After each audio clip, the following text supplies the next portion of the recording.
प्रिय छात्रों, the smart Gurukul RK classes में आपका स्वागत है। मैं राज और आज का हमारा टॉपिक है part of sentence. Part of sentence grammar का बेसिक टॉपिक है। इसको समझना हमारे लिए बहुत ही आवश्यक हो जाता है, क्योंकि ग्रामर में चाहे वो एक्टिव पैसिव हो, चाहे वो डायरेक्ट इनडायरेक्ट हो, या वो ट्रांसलेशन का पोर्शन हो, हम ग्रामर में तभी आगे बढ़ सकते हैं जब एक वाक्य के सभी भाग को हम अच्छे से समझ सकें। तो दोस्तों, बिना स्किप किए इस वीडियो को आप पूरा देखिएगा। आज के इस वीडियो में हम आपको पार्ट ऑफ सेंटेंस के पहले पार्ट के बारे में जानकारी देंगे। ये वीडियो आपके लिए बहुत ही ज़रूरी होने वाला है। तो आगे बढ़ते हैं। ये मेरा फिर से एक बार आपसे रिक्वेस्ट है कि इस वीडियो को पूरा ज़रूर देखिएगा।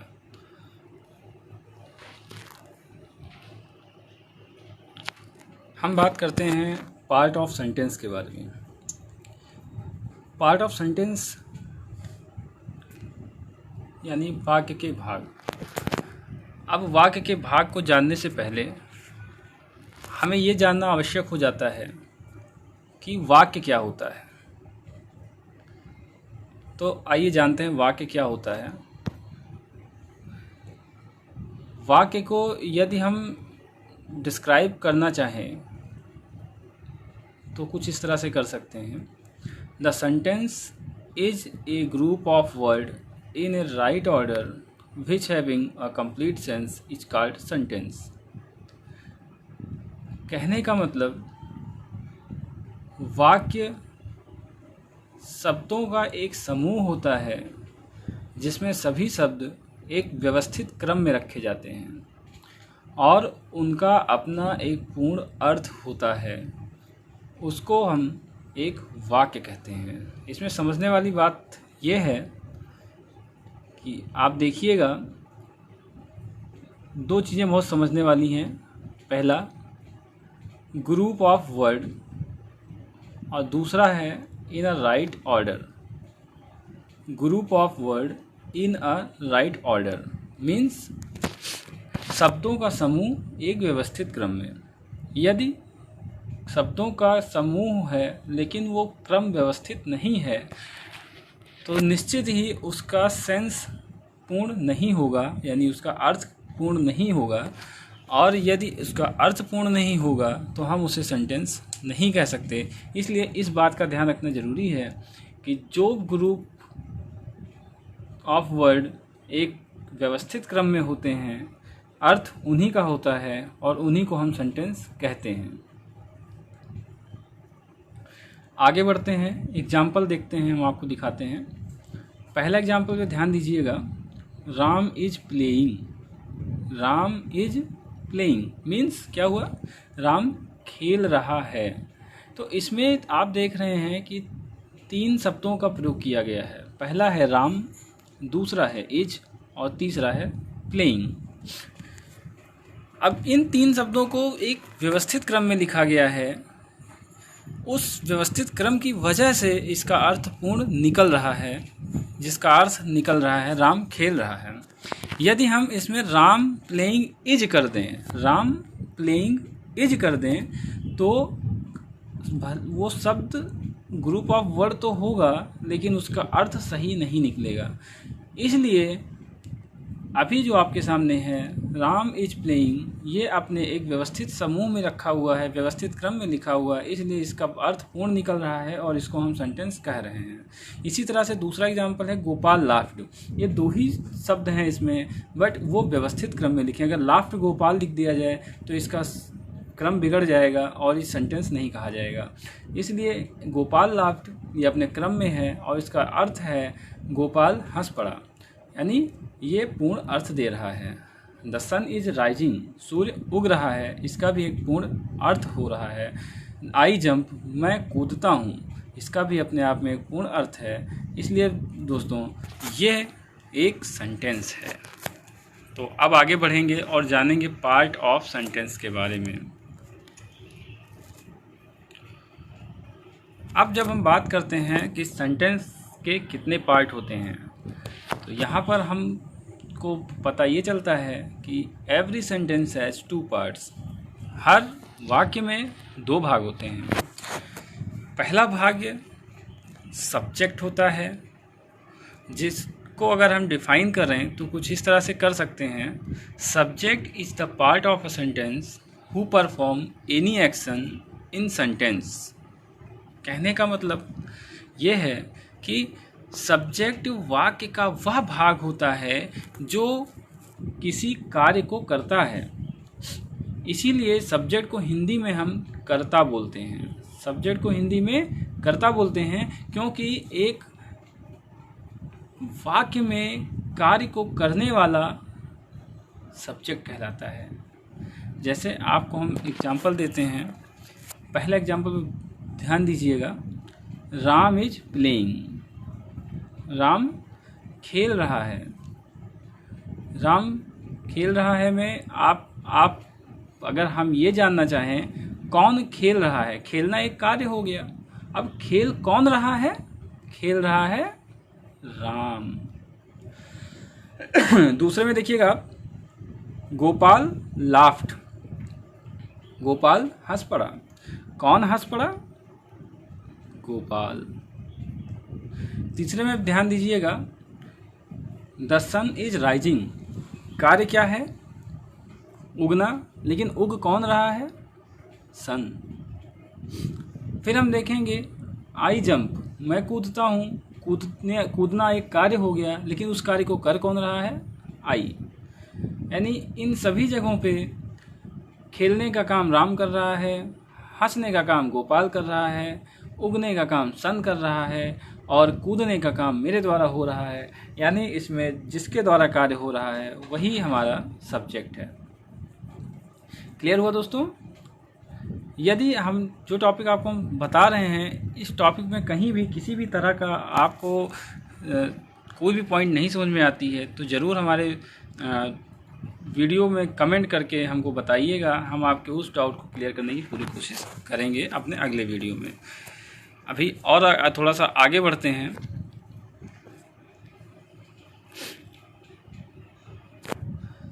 अभी हमने जाना वाक्य के पहले भाग के बारे में, जिसको कर्ता बोला जाता था। अभी हम जानेंगे वाक्य के दूसरे भाग के बारे में, जिसको हम प्रेडिकेट बोलते हैं।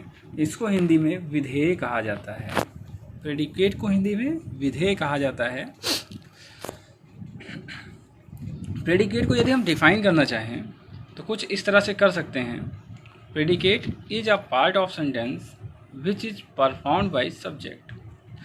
प्रेडिकेट वाक्य का वह भाग होता है जो सब्जेक्ट के द्वारा किया जाता है।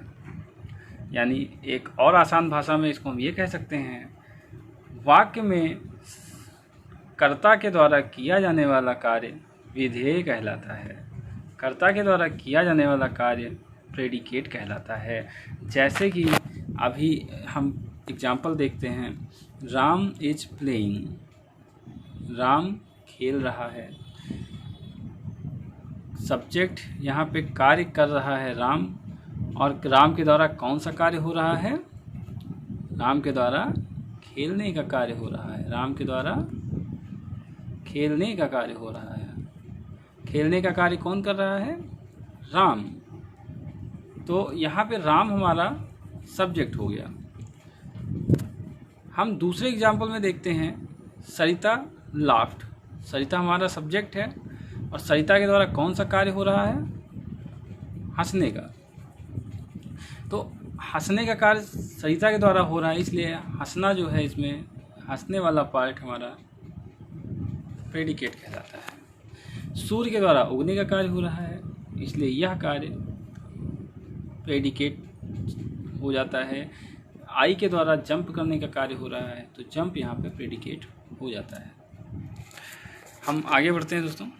अभी हमने सीखा सेंटेंस के 2 पार्ट हैं, सब्जेक्ट और प्रेडिकेट। सब्जेक्ट होता है सेंटेंस में जिसके द्वारा कार्य किया जाता है। प्रेडिकेट होता है सेंटेंस में सब्जेक्ट के द्वारा किया गया कार्य को प्रेडिकेट कहा जाता है। अब हम आगे बढ़ते हैं। जिस तरह हमने ये सीखा कि इस सेंटेंस के दो भाग होते हैं, बिल्कुल उसी तरह सेंटेंस के भाग के अंदर भी भाग होते हैं। तो अभी हम देख रहे हैं पार्ट्स ऑफ सब्जेक्ट। जैसे कि सेंटेंस के अंदर दो भाग, सब्जेक्ट और प्रेडिकेट, और अब हम देख रहे हैं कि सब्जेक्ट के अंदर भी दो भाग पाए जाते हैं, जिसमें पहले भाग को क्वालिफायर कहा जाता है और दूसरे भाग को हेड वर्ड या नाउन कहा जाता है। क्वालिफायर क्या होता है? Qualifier tells us speciality of head word. Qualifier tells us speciality of head word means एक हेड वर्ड होता है जो नाउन कहलाता है, किसी का नाम होता है या कोई प्रोनाउन होता है। तो उस नाउन की विशेषता बताने वाला शब्द क्वालिफायर कहलाता है। जैसे कि ए बॉय वेंट, एक लड़का गया। अब यहाँ पे बात किसके बारे में हो रही है? जाने का कार्य कौन कर रहा है? एक लड़का। तो एक लड़का यहाँ पे सब्जेक्ट कहलाएगा। लेकिन अभी एक लड़का में जो हमारा हेड वर्ड है, नाउन है, वो है बॉय, यानी बॉय हमारा नाउन है। लेकिन बॉय से पहले जो ए आया हुआ है, ये क्या है? ये है हमारा क्वालिफायर, क्योंकि ये डिस्क्राइब कर रहा है कि लड़के की संख्या एक है, जाने वाला लड़का एक है। ये ए से हमें ये पता चलता है कि लड़का एक है। A boy went. इसी तरह से हम दूसरे एग्जाम्पल में आते हैं। द सन इज राइजिंग, सूर्य उग रहा है। इसमें सब्जेक्ट है द सन, हेड वर्ड में आ जाता है सन जो हमारा नाउन होता है, और उस सन को डिस्क्राइब कर रहा है द, इसलिए ए और द यहाँ पे क्वालिफायर के रूप में यूज होते हैं। और जो मेन वर्ड होता है, हेड वर्ड होता है हमारा, वो होता है नाउन। कोई बॉय, सन, ये हमारा हो गया हेड वर्ड जो कार्य को करता है। ठीक है दोस्तों, थोड़ा और आगे बढ़ते हैं। अभी और आगे बढ़ने पे हमको एक और बात पता चलती है कि क्वालिफायर के भी दो पार्ट होते हैं। जिस तरह से सब्जेक्ट के दो पार्ट होते हैं, सेम उसी तरह से हमारा क्वालिफायर के भी दो पार्ट्स पाए जाते हैं, जिसमें पहला पार्ट को हम डिटरमिनर कहते हैं और दूसरे पार्ट को एडजेक्टिव कहते हैं। अब दोस्तों ये समझनी अपने आप में एक बड़ी बात है और ज़रूरी बात है कि डिटरमिनर क्या होता है और एडजेक्टिव क्या होता है। Determiner A and the, much, little, this, that, these, those, 1 2 3 etcetera word अगर किसी एडजेक्टिव से पहले आते हैं नाउन पार्ट में, तो उसको हम डिटरमिनर कहते हैं। यानी सब्जेक्ट पार्ट में एडजेक्टिव से पहले यदि A and the, much, a little, a great deal of, that, these, those ऐसे शब्द आते हैं तो उनको हम डिटरमिनर कहते हैं। इसका मतलब होता है निर्धारक। डिटरमिनर का मतलब होता है निर्धारक।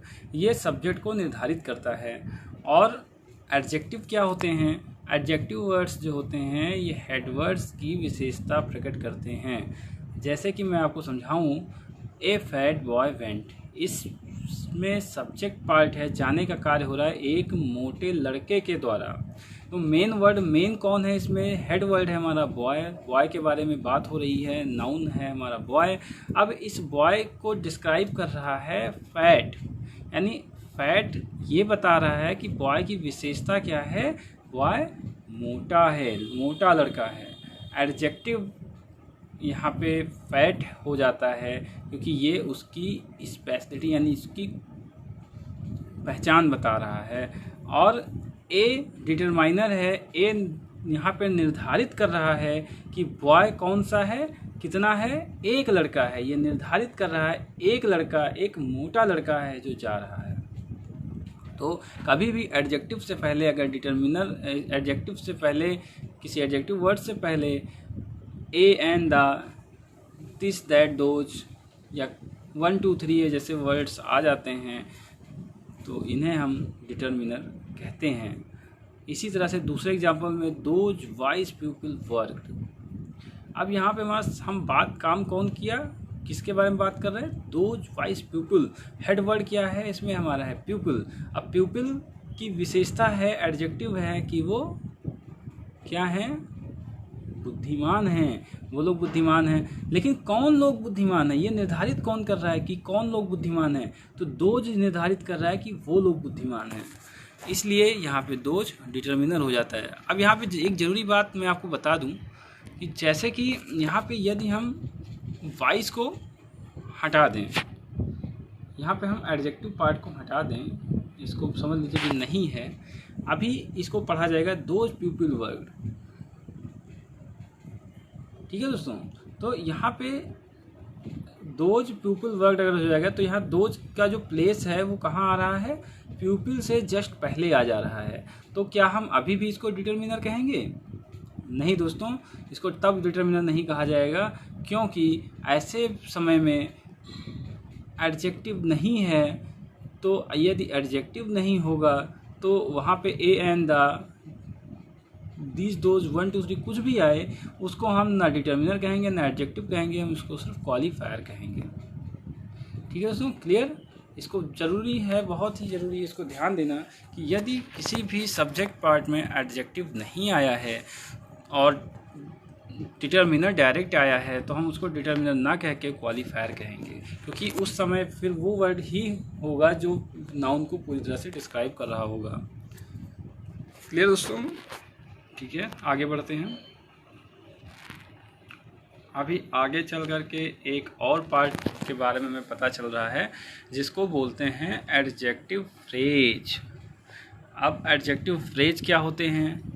एडजेक्टिव फ्रेज भी एडजेक्टिव की तरह ही एक पार्ट है सब्जेक्ट का, जिसका कार्य है हेड वर्ड को डिस्क्राइब करना। जिस तरह से एडजेक्टिव वर्ड हेड वर्ड को डिस्क्राइब करते हैं उसी तरह से एडजेक्टिव फ्रेज भी हेड वर्ड को यानी नाउन को ही डिस्क्राइब करने का कार्य करते हैं। जैसे कि मैं आपको बता दूं, आप यहाँ पे बहुत ध्यान से देखिएगा। सेंटेंस कह रहा है a young man sitting in the corner is laughing. एक कोने में बैठा हुआ नवयुवक व्यक्ति हंस रहा है। यहाँ पे सब्जेक्ट कितना बड़ा है, subject a young man sitting in the corner, यहाँ तक सब्जेक्ट है। क्योंकि अभी हम आपसे क्वेश्चन करें, आप खुद अपने आप से क्वेश्चन करिए, इस सेंटेंस में पता करिए कि सब्जेक्ट क्या है, तो कार्य को करने वाला ही सब्जेक्ट होता है। यहाँ पे कार्य हो रहा है इज लाफिंग, मीन्स हंसने का कार्य हो रहा है। हंस कौन रहा है? सिटिंग इन द कॉर्नर, मतलब कोने में बैठा हुआ एक नवयुवक व्यक्ति हंस रहा है। तो यहाँ पे आप ध्यान से देखिए, ए भी मैन को डिस्क्राइब कर रहा है कि एक व्यक्ति है, यंग यानी वो नवयुवक है, यंग भी मैन को ही डिस्क्राइब कर रहा है।